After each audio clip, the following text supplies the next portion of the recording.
All right, we're going to talk about helmets and helmet setups on the cheap for the poors. All right, well, first and foremost, you got to have, the first thing you need is some hearing protection. And I like to just go ahead and get my comms with my hearing protection. And in this particular setup, this situation, I have a Walker headset that has the radio on it. And I don't have to run, now I can take this off and I can run a plug and have a switch and put the radio somewhere else if I want. And that's cool, you can do that too. And it makes it actually easier to attach these where they can swing out of the way. This particular one I can't swing out of the way. And I will say that it is hard to find a good system to hold this up. I've even had to add tape and all kind of crap so it doesn't fall off and move around. It's an aggravating as hell to try to get this right. But right now it's working. You can shoot and move with it. You know, of course my movements aren't the biggest in the world, but you can shoot and move with it. And the cool thing is you can actually, this is a GMRS radio and a walkie-talkie basically. So if you're out working with a team or your family, if you have your wife in the house and she's on a walkie-talkie, you can be talking to her while you're outside looking around for bad guys with this on your head. So it is what it is. This helmet, I bought at Sportsman's Guide, and it was their ballistic helmet that they offer. And I believe it was $350 or something like that, maybe $329. It might even be cheaper.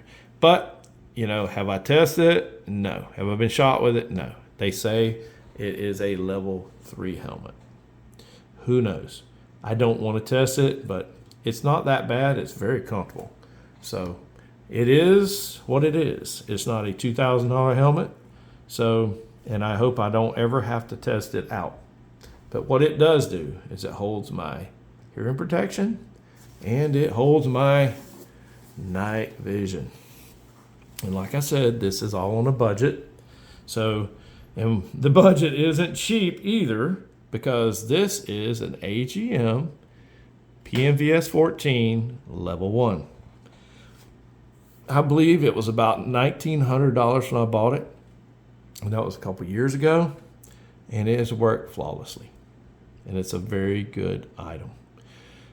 I like to use it with the passive and the active systems that we have for our IR designators. And I can walk around quite easy with it, and I can see what's going on out in the dark. It works very well. This is always the challenge. You know, I think I might need to just break down and go get the more expensive one, because it does move a little bit and it drives me nuts.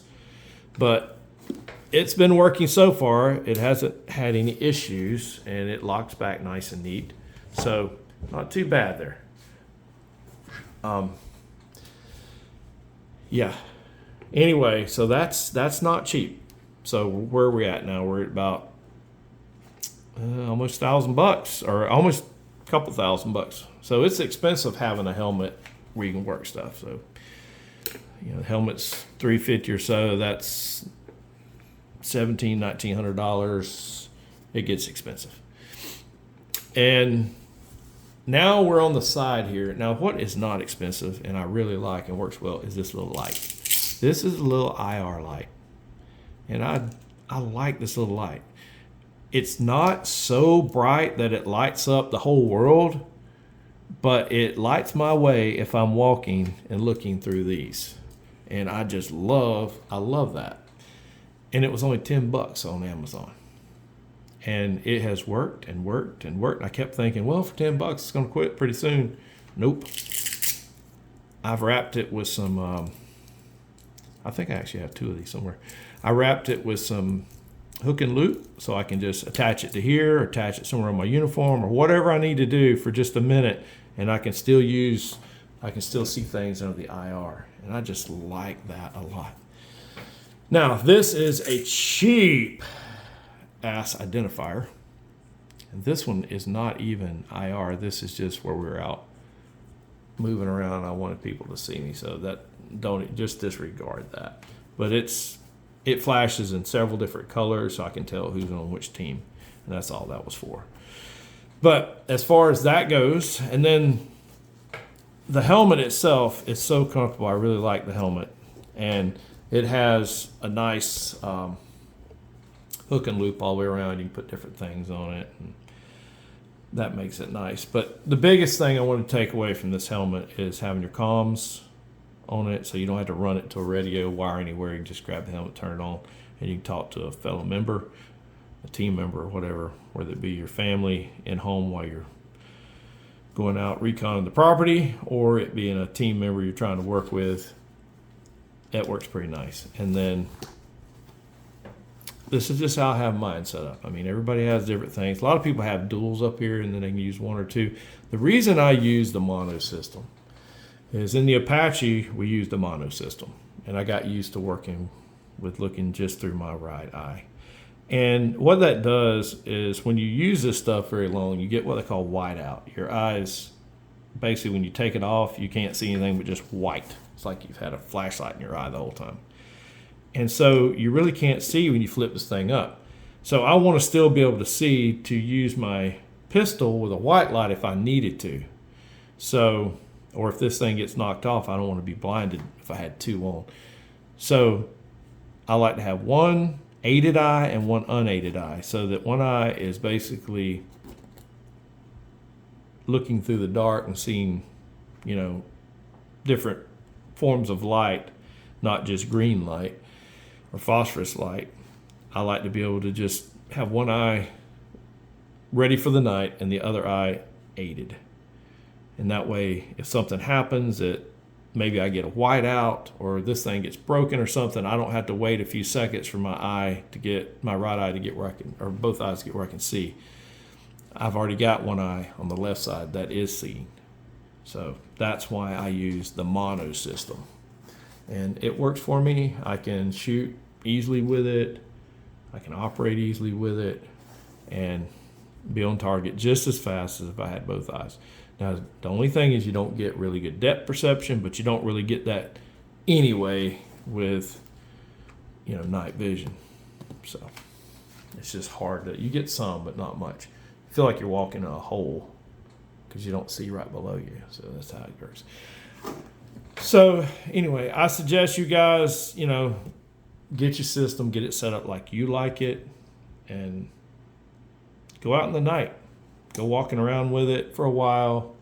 Start trying to see how your weapon system presents with it. Can you actually look through your sight with it?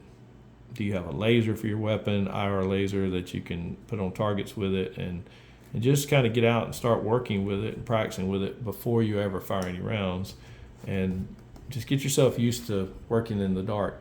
I mean, just sit in your living room if you have to. Turn the lights out completely where it's black and try to just turn this thing on. Try to set it. Try to find this in the dark. Try to turn your radio on the other side in the dark. Just get used to working things, because that's where you really kind of fumble around. Is you don't want to be fumbling around when there's bad guys in your yard about to cause you issues. You really, really want to be able to grab your gear, throw it on, flip it on, operate, look through your scope, all the batteries and everything be up to date, and just it work. That's what you really want it to do. You know, you want things to work when they're supposed to work. So you don't want to have to be fumbling around, so to speak. And also, I suggest you get some kind of lanyard and put on your night vision somewhere, maybe up here. That way, if this gets knocked off, you don't lose it and it don't fall away to the ground. It just falls and hangs on you. And like I said, if you're using monos, then that's not really going to affect you much. But if you've got binoculars on, 2 of them, then if you lose them, you're going to be blinded for a few seconds because your eyes are basically adapted to having that light in them. So just think that stuff through a little bit and go play with it. See what works for you. All right? Go out and make yourself, your family, and your fellow warrior better.